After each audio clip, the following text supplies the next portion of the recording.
tal? Buenas noches, ¿cómo están? Bienvenidos al Envite. Estamos aproximadamente a una hora de que comience oficialmente la campaña electoral. Este sin duda será uno de los asuntos que abordaremos en esta mesa con los 4 políticos que nos acompañan esta noche. Y déjenme también que les recuerde que en cuanto acabe este Envite tendrán ustedes un programa especial de los servicios informativos que les va a contar esa última hora de ese comienzo oficial de la campaña electoral. Vamos ya a presentar a los 4 invitados que nos acompañan en esta noche de jueves. Son José Manuel Corrales, es el candidato de por Tenerife, Nueva Canarias, al Ayuntamiento de Santa Cruz de Tenerife. Señor Corrales, buenas noches. Muy buenas noches. También nos acompaña hoy Pedro Suárez, es el número 2 del Partido Popular al Cabildo de Tenerife. Señor Suárez, buenas noches. Hola, buenas noches. También nos acompaña Aurelio Abreu, él es el candidato del PSOE al Cabildo de Tenerife. Señor Abreu, buenas noches. Buenas noches. Y completamos con la 4ª invitada, ya es Cristina Valido, también en este caso es el número 2 de Coalición Canaria al Cabildo de Tenerife. Hola Cristina, buenas noches. Hola, encantada, buenas noches. Bueno, pues son los 4 políticos que nos van a acompañar en esta noche de jueves para analizar la actualidad. Hola, Emilia González, buenas noches. ¿Qué tal? Buenas noches a todos. Una actualidad, Emilia, que viene marcada, como decía, miraba el reloj, porque dentro de un rato, aproximadamente una hora, comienza oficialmente la campaña electoral. Efectivamente, un envite que viene marcado sobre todo por ese asunto, porque no queda nada. Es el último envite de momento antes, hasta que lleguen las elecciones, a partir de las 12 de la noche, como decía Eugenio, pues esta noche arranca la campaña electoral que culminará con los comicios el próximo 24 de mayo. Será el inicio de la campaña, aunque hemos tenido también unas semanas preelectorales tan intensas que ha parecido que ya estábamos inmersos en campaña. Todos los días pues hemos tenido numerosos actos. Por ejemplo, el presidente del Partido Popular de Canarias y ministro de Industria, José Manuel Soria, ha estado en las islas participando en un encuentro con los jóvenes de su formación. Un acto en el que Soria les ha hablado sobre los compromisos que asumió el PP hace 3 años y que según él se han cumplido. Lo primero que quería decir es que También el candidato de Coalición Canaria a la presidencia del gobierno, Fernando Clavijo, ha recorrido las islas y una de sus paradas ha sido esta semana el municipio gran canario de La Aldea. Allí se ha reunido con vecinos y agricultores. Los nacionalistas aseguran que si gobiernan después del 24 de mayo, la primera decisión que tomarán para la comarca será terminar la obra de la carretera. Y hasta Canarias se ha desplazado el secretario general del PSOE, Pedro Sánchez. Su primera parada la hizo en Tenerife para apoyar a los candidatos de su partido junto a la candidata a la presidencia del gobierno, Patricia Hernández. Recorrieron las calles del municipio de La Laguna, donde pudieron debatir ideas con algunos ciudadanos, y también el sur de Tenerife. En su viaje también incluyó a Gran Canaria.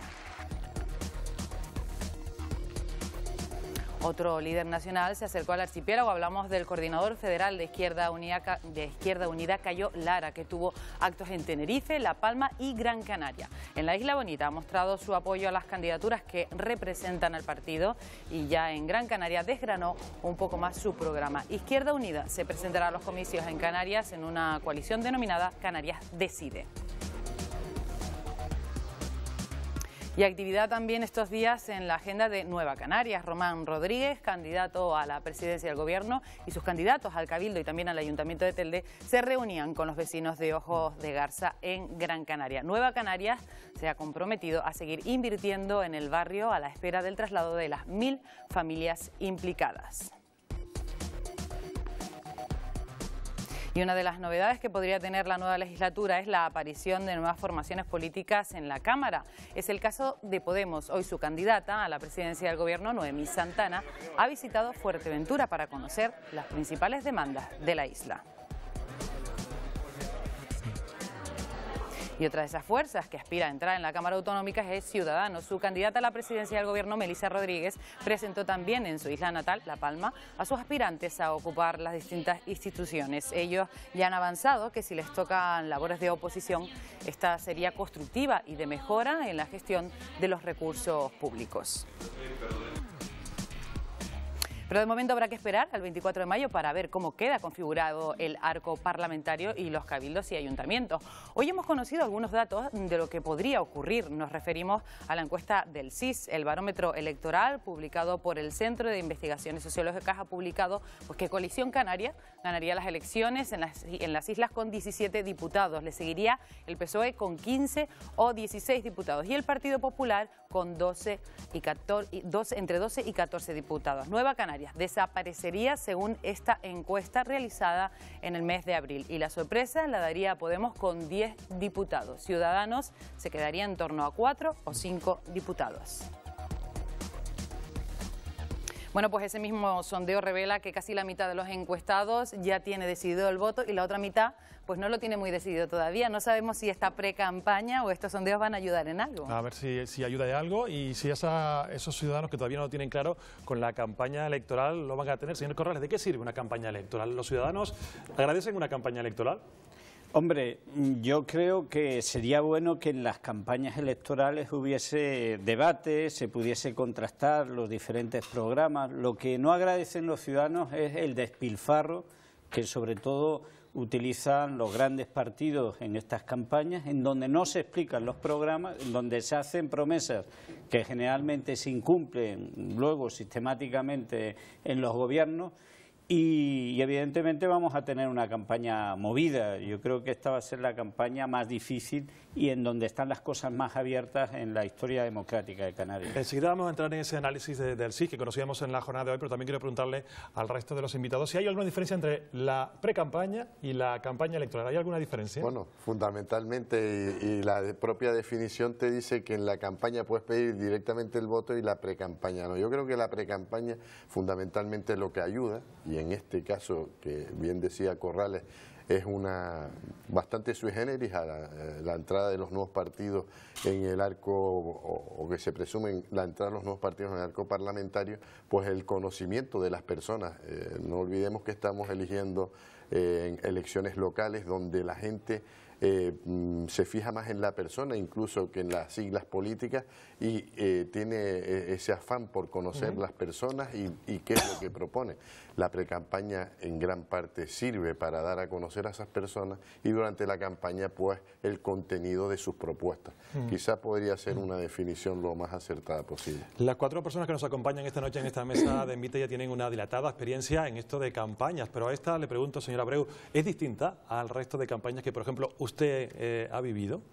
Bien, para el Partido Socialista, por supuesto, porque hemos tenido corresponsabilidad de gobierno y también el Partido Socialista en esta ocasión, que yo conozca, y además lo digo con rotundidad, no ha hecho ningún gasto en ninguna encuesta ni en ninguna pre-campaña.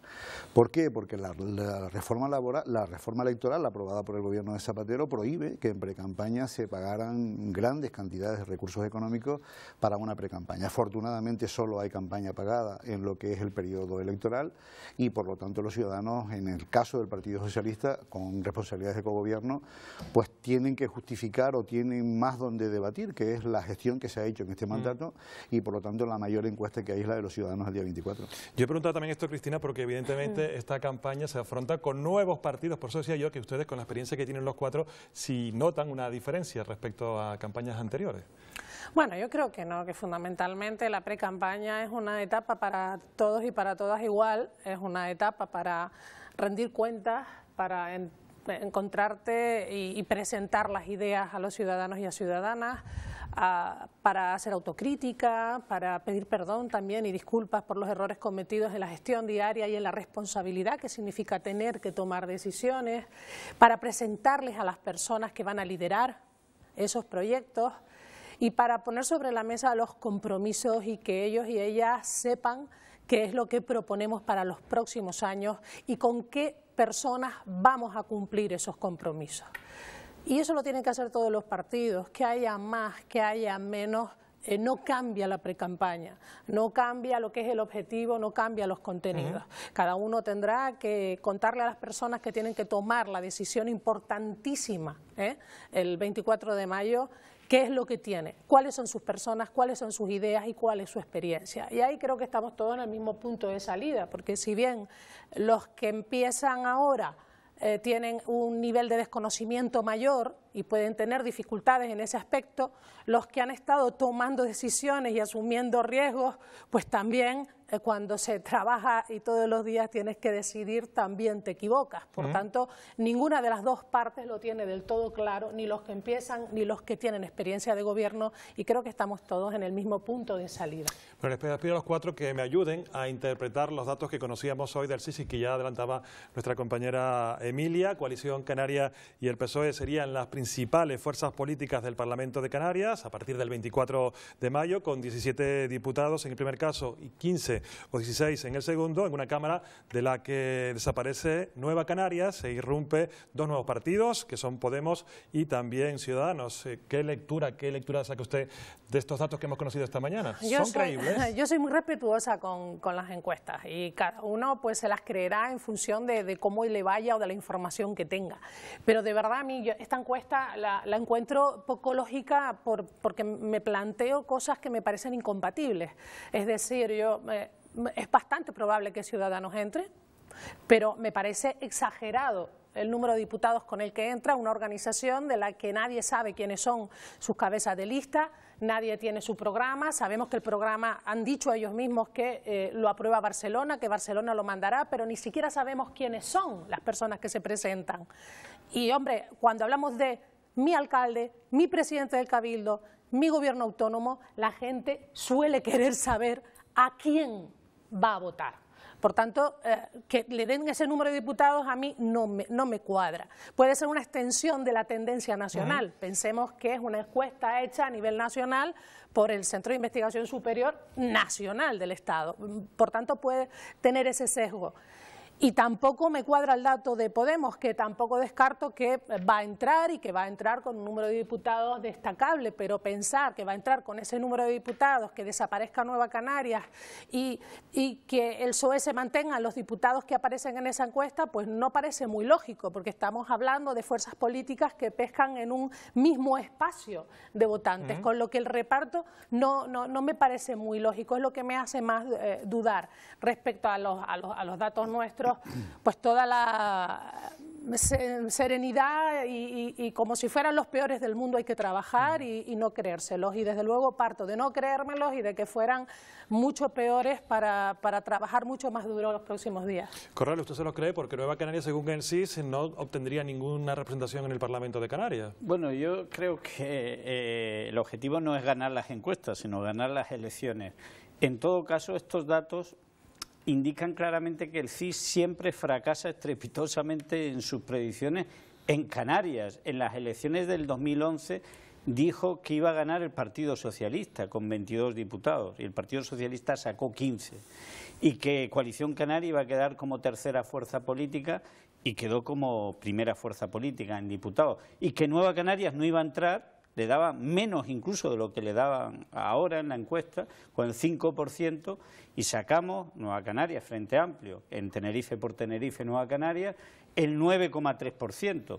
Claro, es evidente que algunas encuestas van a fracasar, y van a fracasar estrepitosamente, porque si se creen las encuestas que han salido en Diario de Avisos, por ejemplo, que nos dan 6 o 7 diputados, a esta que nos da 0, pues una de las dos es una encuesta fallida, ¿no? Desde luego. Pedro, ¿cómo interpretarlo? Porque, por ejemplo, el CIS en Canarias a ustedes les da que pierden, en cambio, a nivel nacional el Partido Popular parece que se mantiene, ¿no? Yo, como Cristina, respetando las encuestas, no acabo de asumirlas, entre otras cosas porque nos han bombardeado con tantas encuestas tan dispares que al final te cuesta saber qué es lo que hay detrás de las encuestas, si realmente reflejan algo. Pero sí me fijo en una cosa, fundamentalmente, en el voto oculto. Hay mucha gente que no contesta a las preguntas que se le hacen por parte del encuestador. Yo creo que ahí es donde realmente podríamos sacar algún tipo de conclusiones. No quiero ni aventurarme ni a decir qué es lo que está pensando aquel que no dice lo que va a votar, pero desde luego es significativo que en todas las encuestas a las que se refería Corrales, como esta del CIS, hay un porcentaje importante de gente que no quiere contestar y yo creo que ahí es donde está el quid de la cuestión. Aurelio, ¿cuál es su interpretación de estos datos? A mí me gustaría hacer una reflexión y compartirla. Reflexione usted, a ver. Sí, no, es que es la primera vez en democracia que han aparecido muchísimas encuestas. Yo no sé si es para poner en valor a algunos líderes nuevos de algunos partidos políticos o intentar pues corregir algunos datos que son malos para los partidos. Y en este caso es una encuesta que está en clave nacional, auténtica, ¿no? Es decir, hay un 50% de la población que no contesta y desde luego en clave nacional es gobierno central y gobierno central no puede estar en primera fuerza política el Partido Popular y en Canarias por lo tanto decir todo lo contrario. Yo creo que además las encuestas verdaderas, vuelvo a reiterar, es la que hacen los ciudadanos el día 24. Sí. Bueno, también de esta encuesta y de estos últimos datos que hemos conocido también se desprende otro, permítanme que utilice la palabra titular, y es que parece que las fuerzas emergentes no logran alcanzar esas expectativas que sí que lograban al principio y que siguen siendo las fuerzas, permitan la expresión, de toda la vida, las que siguen ocupando los primeros puestos. ¿Esto cómo hay que interpretarlo, Corrales? Bueno, es que depende de lo que se entienda como fuerzas emergentes. Por ejemplo, el Frente Amplio, en donde está Nueva Canarias, está por Tenerife, es emergente, porque también hay fuerzas que no estaban en la representación parlamentaria y que se han unido a este Frente Amplio. Yo creo que va a haber 6 fuerzas en el Parlamento Canario y que esas fuerzas que se llaman emergentes van a entrar, seguramente no con el grado que le están dando las encuestas, pero van a entrar en el Parlamento y eso me parece bueno. Me parece bueno el pluralismo, me parece bueno que profundicemos en la democracia, me parece bueno que haya voces diferentes en el Parlamento y me parece bueno que a partir de ahora se tenga que utilizar más el diálogo y el contraste de opiniones, no tengamos que escuchar la frase fácil y la demagogia fácil. A mí, de esta precampaña, de las cosas más fuertes que he escuchado, es al secretario general del PSOE, vicepresidente del Gobierno, decir que gracias a ellos, no sé gracias a quién, nadie pasaba hambre en Canarias. Pues bueno, eso yo no sé en qué realidad estaba el secretario general del PSOE y vicepresidente del Gobierno, pero hay gente que está pasando muchas necesidades y entre todos, entre el diálogo de todas las fuerzas políticas, tenemos que responder a esas necesidades y transformar esa realidad injusta que padecemos. Creo que por alusiones, Aurelio, ¿quiere hablar, responder? Yo es que con el cariño que le tengo a Corrales tendría que decir que Nueva Canaria no es una fuerza emergente, es una fuerza recolectora. Porque yo creo que todos los partidos están en ese proceso emergente de Nueva Canaria y no tengo sino que mirar para detrás. Hay ex compañeros nuestros y compañeras que de luego son una recolección importante del Partido Popular. Hay compañeros de todo. Eso no es una fuerza emergente, es una fuerza recolectora. Y bueno, y vamos a ver, y hablaba un poquito más en serio, la propuesta de José Miguel Pérez. Yo creo que la mejor iniciativa de bienestar social en Canarias la ha tomado el consejero de Educación y la ha tomado con tanta seriedad que ha puesto en marcha la alimentación para todos los comedores escolares en Canarias y yo creo que es la mejor política que se puede hacer desde el hecho de bienestar social. Y eso ha sido una acción que dignifica la política. O sea, que nadie pasa hambre en Canarias. No, yo no estoy diciendo esto, estoy diciendo pero que los comedores escolares se refería al mundo educativo. No, lo dijo que nadie pasaba hambre en Canarias. Y sin embargo, en Canarias, la responsabilidad de los que hemos tenido Gobierno, Coalición Canaria y Partido Socialista, por ejemplo, en el Cabildo de Tenerife hemos multiplicado por 2 los recursos económicos para el Estado del Bienestar, porque han habido muchos recortes y muchos desmantelamientos del Estado del Bienestar, y aquí lo hemos hecho. Afortunadamente, bien es verdad que conocemos datos que nos han preocupado, pero eso ha posibilitado tomar acciones importantes, por lo menos en el Cabildo Insular de Tenerife, ¿no? Lo que yo antes también preguntaba, Cristina, al resto de los compañeros, que las 3 fuerzas en Canarias que más poder han tenido en los últimos años parece que también se mantienen, que las fuerzas emergentes, aunque Corrales matizaba y también Aurelio también, que no le llamaba emergente, ¿cómo le llamaba? Recolectora.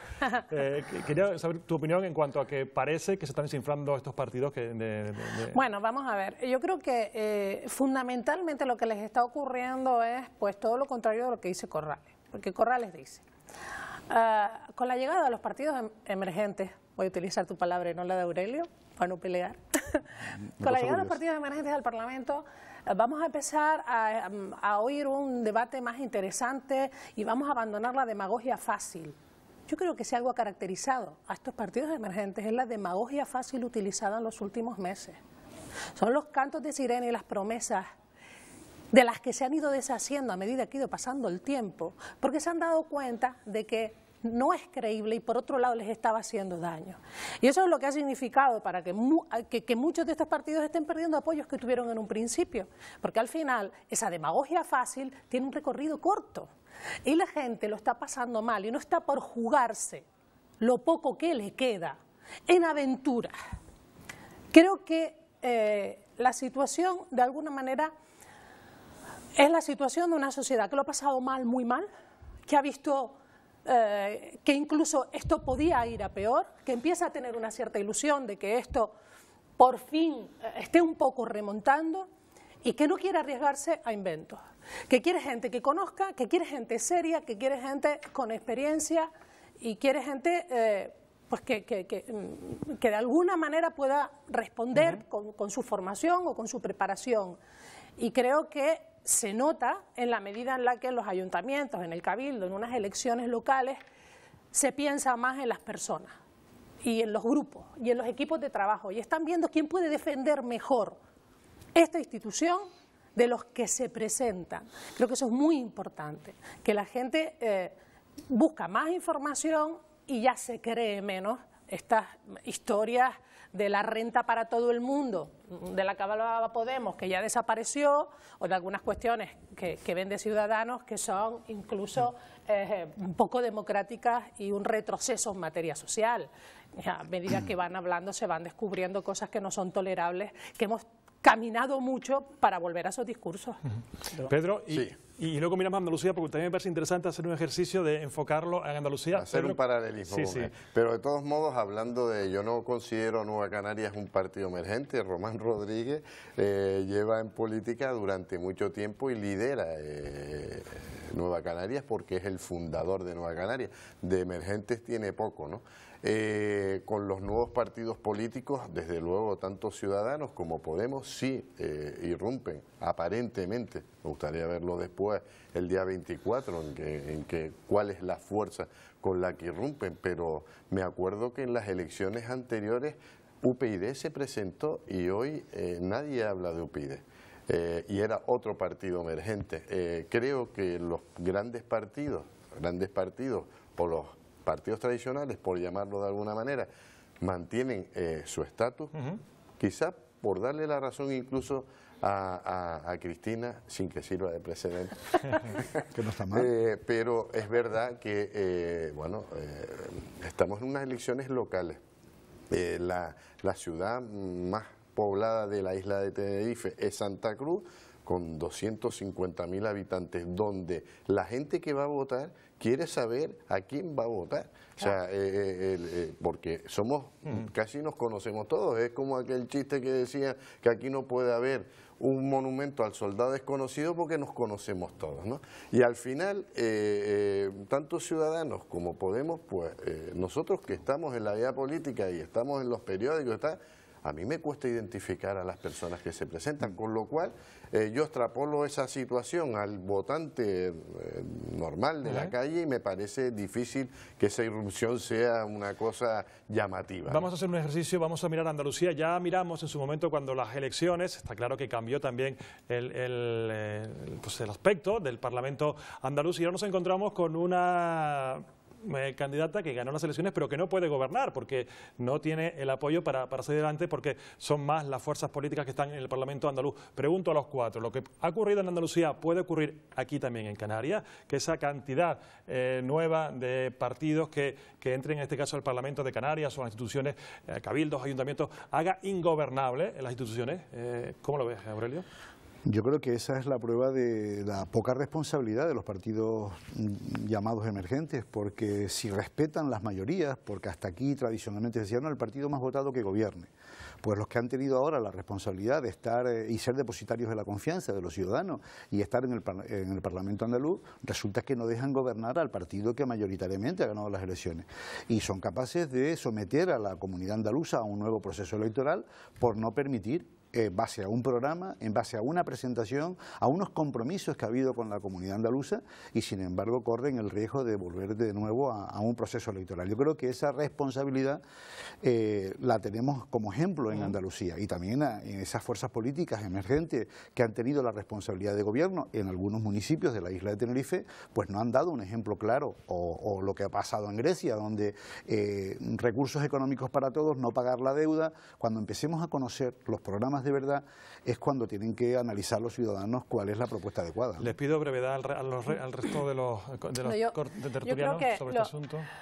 Lo peor de esa situación es que cuando se producen momentos como ese de incertidumbre, de no saber qué va a pasar, las instituciones se paran.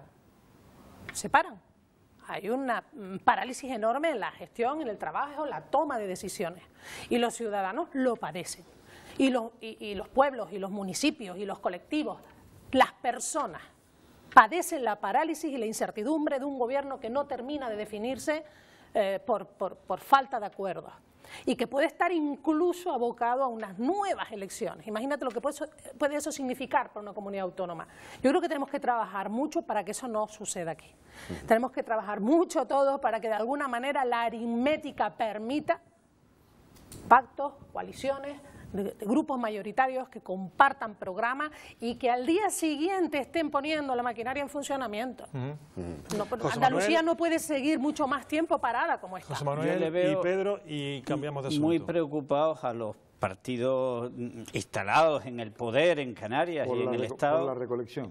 No, les veo muy preocupados con los partidos emergentes, muy preocupados. No te equivoques, es que nos está preguntando por ellos. No, pero preocupación no les preguntó por Nueva Canarias y los tres han hecho un pronunciamiento sobre Nueva Canarias y lo agradezco porque tú dijiste que era emergente. Eso demuestra que somos la fuerza del cambio y que ustedes que no quieren que haya un cambio, que quieren que las cosas sigan como están, pues desean que la fuerza del cambio no crezca. Yo eso lo entiendo y les veo. Hombre, recolectar es bueno, tú que sabes de cosas de agricultura, recolectar es muy bueno. Lo que es muy malo es escuchar lo que yo escucho a dirigentes que dicen ser de izquierda, que dicen que en esta tierra no hay pobreza. Eso es muy malo, porque eso es falso, y lo saben muy bien que hay pobreza. Lo que es malo es escuchar a una concejala de vivienda en mi ayuntamiento decir que el que no tiene vivienda es porque no quiere. Lo dijo Ángela Mena y no se le cayó la cara de vergüenza. A mí se me caería la cara de vergüenza. Desde luego, esa estafa, la que padecen los ciudadanos, la que han padecido durante estos 4 años, la que nos debe doler. A mí no me duele que al final haya un momento de inestabilidad. Al final las fuerzas políticas seguro que se tendrán que poner de acuerdo y seguro que habrá un gobierno que espero que sea un gobierno decente, como el gobierno de Grecia. ¿A ti no te gusta el gobierno de Grecia? A mí sí. A mí sí me gusta el gobierno de Grecia. Lo que no me gusta es la situación de Grecia. Pedro, lo que no me gusta es la pobreza en Grecia. Simplemente es verdad que a mí no me preocupan los partidos emergentes para nada, me preocupa la inestabilidad que se pudiera producir tras las elecciones del 24. Estamos en una situación en la que podemos tener un trampolín para salir adelante ya definitivamente de una crisis que ha sido muy dura y muy sangrante. La inestabilidad política puede dar al traste pues con un montón de incertidumbres que podíamos superar con una estabilidad. Es la democracia.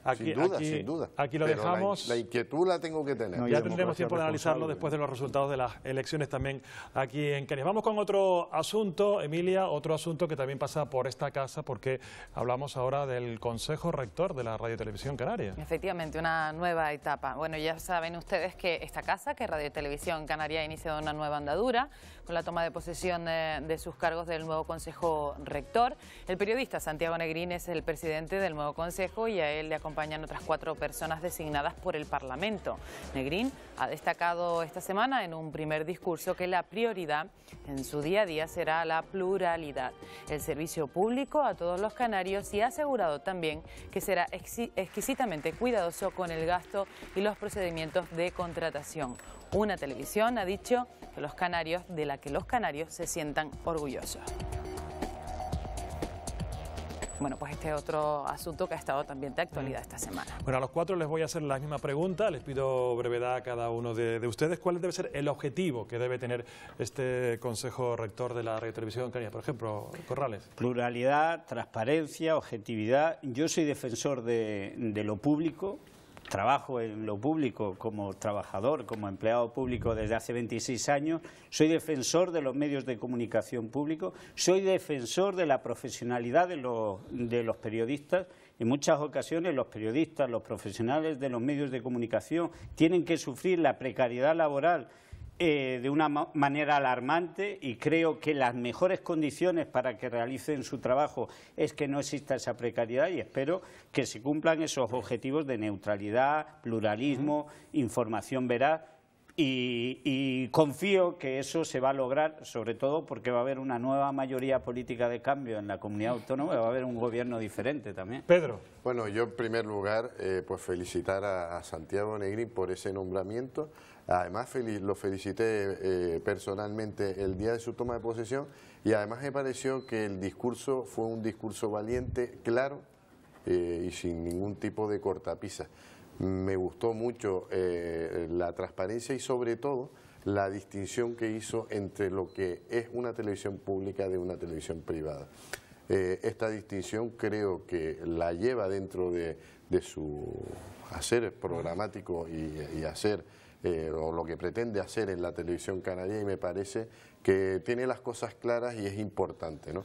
Ya digo, la transparencia es fundamental y creo que me quedo con eso, además de felicitar a él y a todo su nuevo Consejo Rector. Aurelio y Cristina, misma pregunta, el objetivo. Sí, yo creo que es un discurso atrevido, y estoy seguro que la profesionalidad de todo el Consejo lo va a llevar a cabo. Y yo además añadiría que en Canarias los jóvenes talentos de la cultura, de la historia, del arte, de todo el espectro cultural de Canarias va a tener un papel fundamental en la nueva televisión pública canaria. Y yo creo que ese era el proyecto inicial, de defender nuestras señas de identidad, y estoy seguro que la educación, la cultura, el patrimonio de los jóvenes talentos va a ser un papel importantísimo en la televisión canaria. Cristina. Bueno, suscribo todo lo dicho, y para no repetirlo voy a añadir que espero que además, como ya dijo Santiago Negrín en su toma de posesión, sea un antes y un después para la industria audiovisual canaria, para las empresas, las pequeñas y las medianas empresas audiovisuales de esta tierra, y para tantísimos jóvenes que se forman con el sueño, con la esperanza también de hacer cosas para televisión, de producir para televisión. Y dicho eso, si todo se cumple, todo lo que ustedes han dicho, todo lo que Santi dijo en su discurso y todos los buenos deseos que tenemos, ganamos todos los canarios, porque yo creo que la importancia de tener un medio público como este es tan grande, la comunicación es educación ciudadana. La comunicación es participación ciudadana, y yo creo que es absolutamente necesario, y del éxito de esa trayectoria nos veremos beneficiados, en definitiva, todos los canarios y las canarias. Bueno, pues perfecto la opinión de los cuatro en torno al nuevo Consejo Rector de esta casa, de Radio Televisión Canaria. Y vamos con otro asunto que también conocimos esta semana y que hay que decir, Emilia, que ha sido un buen dato el del paro, el que conocimos correspondiente al mes de abril. Da gusto dar noticias, la verdad, que positivas, ¿verdad? Bueno, pues casi para terminar vamos a centrarnos también un momentito en los datos del paro del mes de abril que hemos conocido este martes y que además son muy buenos, como decía Eugenio. Reflejan 2.835 parados menos en Canarias. Se confirma, sí, la tendencia bajista de los últimos 12 meses, en los que 23.000 personas han salido de las listas del paro, lo que supone un descenso de más de un 8% en la tasa de desempleo. El número de afiliados a la Seguridad Social en Canarias crece casi 27.000 personas en el último año. Los sindicatos critican la alta temporalidad de los contratos. Los empresarios esperan que se mantenga esa tendencia. En el aspecto negativo, casi la mitad de los 254.000 parados pues no cobra ninguna prestación. Bueno, pues este otro dato a analizar en la mesa. Pedro, ¿es un buen dato este o tiene matices? ¿Cómo lo ves? No, siempre este tipo de datos hay que tomarlos como buenos datos. Luego podrán hacerse todos los matices habidos y por haber, pero desde luego es un buen dato y vuelve a reforzar que el cambio de tendencia se ha hecho una realidad. Ya el tren que estaba frenado pero seguía con la inercia por los raíles, ya se ha logrado parar y ya podemos ponerlo en marcha de nuevo y controlar algo que venía totalmente desbocado. El dato es objetivo y es un muy buen dato, y sobre todo si analizamos pues toda la secuencia, pues ya se materializa fundamentalmente el cambio de tendencia, y el cambio de tendencia es a la disminución del paro en los próximos meses también. ¿De acuerdo o no, Aurelio, con este análisis que acaba de hacer Pedro? En primer lugar, poner en valor que esas personas que han tenido la posibilidad de trabajar, aunque sea con un contrato en precario, pues siempre es una satisfacción, un complemento económico para la casa. Pero a mí me preocupa el dato del 50% de los 250.000 personas que están paradas en Canarias sin prestación. Un gobierno que se precie no puede presumir de datos económicos ni de que el tren no se descarrile, teniendo al 50% de los parados sin ninguna prestación económica, teniendo mayor número de familias cuyos todos sus miembros están en paro, más familias en exclusión social. Los datos de Cáritas a nivel nacional son muy preocupantes, y desde luego no se puede seguir pensando solo en los números o en las entidades bancarias, sino que hay que pensar que parte de la deuda o de los intereses que se le ha cobrado a las entidades bancarias o que no se le ha cobrado, podríamos dedicar solo el 1% para cubrir las prestaciones a esas personas que están en paro. Y por otro lado, hay un dato que también preocupa, es decir, todos los autónomos que se les ha obligado a darse de alta en la Seguridad Social, si sumamos todas las horas, los contratos que hay por hora, pues resulta que si los llevamos a contratos completos en la anterior ley de laboral, pues tendríamos 1,5 millones de personas más en paro. Con lo cual, esa precariedad en el contrato obliga, y desde luego es una propuesta del Partido Socialista a nivel nacional, de abolir con todas las consecuencias la ley de la reforma laboral. ¿La botella medio llena o medio vacía? Vamos a ver, yo me alegro de que haya 2.000 parados menos. Claro que me alegro mucho que haya 2.000 parados menos en Canarias, pero los datos absolutos son realmente catastróficos. Comentaba Pedro Suárez que estamos mejor, que hay un cambio de la tendencia. Sí. De las 5 regiones europeas con más paro, 4 son españolas, una es Canarias, y estamos muy por delante de regiones, por ejemplo, de Grecia o de Portugal, que son zonas rescatadas y en catástrofe social. Decir que es un buen dato y que es un cambio de la tendencia, que 1 de cada 3 personas en edad de trabajar estén en paro, que se hayan tenido que ir decenas de miles de jóvenes a Europa o a Latinoamérica a buscarse la vida, porque aquí no la encuentra, que en gran medida el empleo que se genera es empleo basura, empleo sin derechos, empleo por horas, contratos por horas. Pues desde luego eso también lo tenemos que analizar. Es verdad que uno se alegra de que bajen las cifras de paro, son cifras bastante coyunturales. Decir que en Canarias tenemos por encima del 30 y pico % de la población parada son tasas tercermundistas, que solamente se da en países como Etiopía o países de África, y no podemos estar satisfechos. Yo creo que queda muchísimo por hacer y que estamos en una situación de emergencia social. Corrales ve la botella medio llena. Cristina, ¿cómo la ves en relación a estos datos? La ve medio vacía. Medio vacía, no, perdón. Casi vacía, casi vacía del todo. Casi vacía del todo. No, la he visto casi vacía, sí. Vamos a ver, Muy buena esa precisión, Pedro. Nadie discute la dramática situación social que estamos viviendo desde hace ya unos buenos años. Eso nadie lo discute. Que no hemos salido de la crisis, que no hemos salido de esa situación, eso nadie lo discute tampoco en esta mesa. Por lo menos yo no lo he escuchado. Me alegra. Bien, dicho eso, dicho que está muy mal la cosa, que hay un 30% de personas en una situación trágica, que además el empleo que se está generando tampoco es el empleo de antes, son una tipología de contratos a partir de una reforma de una ley que ha facilitado el despido y que ha facilitado una contratación, entre comillas, bastante inestable y con muy poca seguridad para el trabajador y con muy pocas garantías.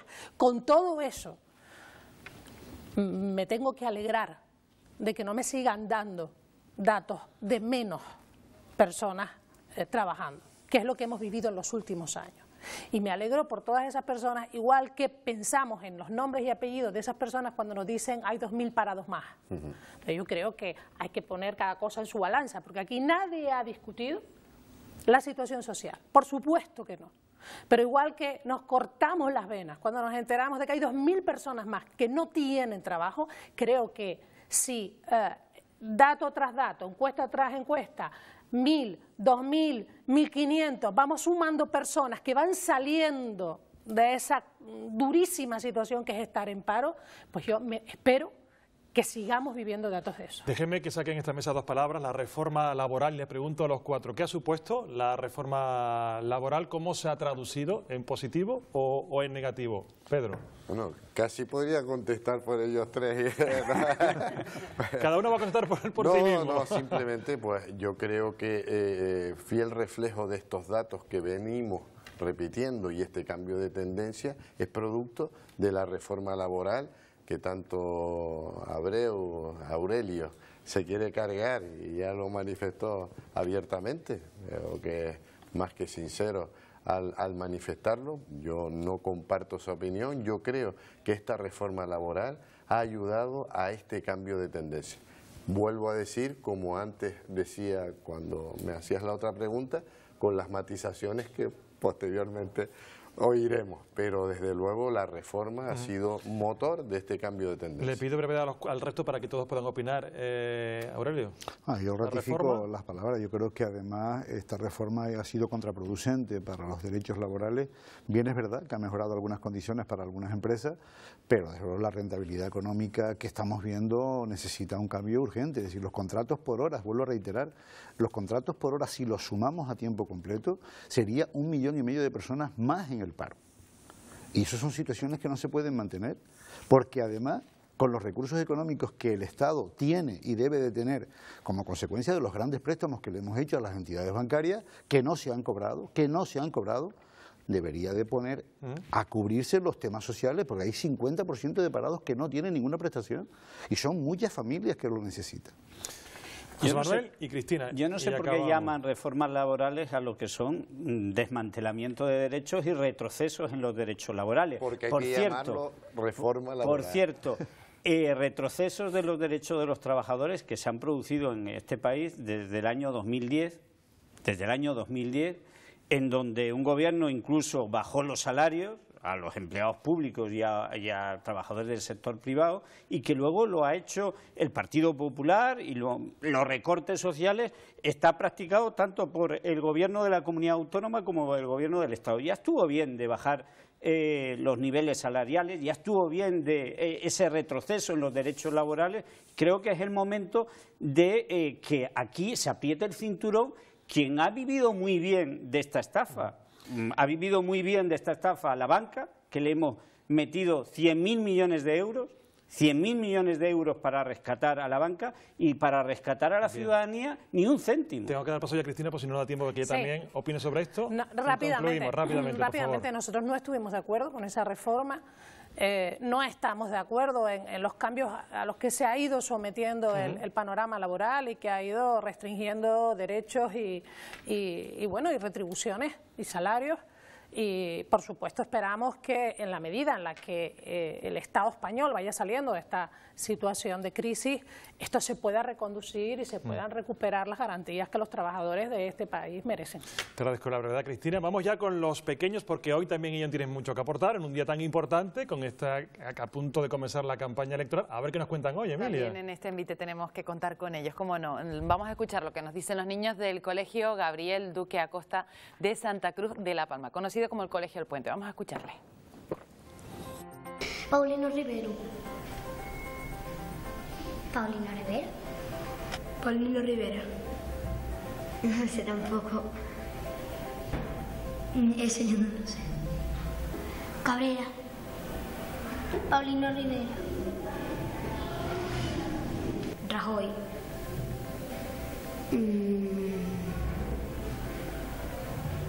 Felipe VI. No.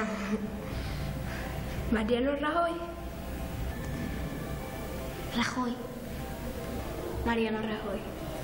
Sí, Mariano Rajoy. El presidente de Australia. Ni idea. El presentador de la 1. El presidente de los Estados Unidos. El presidente de Estados Unidos. De Alemania. ¿El nuevo presidente de La Palma? Ese no sé. Porque se comportara bien con las personas, que no fuera tan mandón. En vez de que la cancha sea de piedra, le pongan un tejado y no sea de piedra, sino de parqueo o algo. Que fuera mejor en todo. Que gobernara bien, como que no hiciera injusticias y que mejorara las cosas que estuvieran mal hechas. Intentara generar trabajo para toda la gente que vive en el país, mejorar la educación, sanidad. Que construyesen nuevos colegios, nuevos hospitales. Que intentara lo más posible que no hubiera crisis en España. Pues que el recreo se haga como de medio recreo más.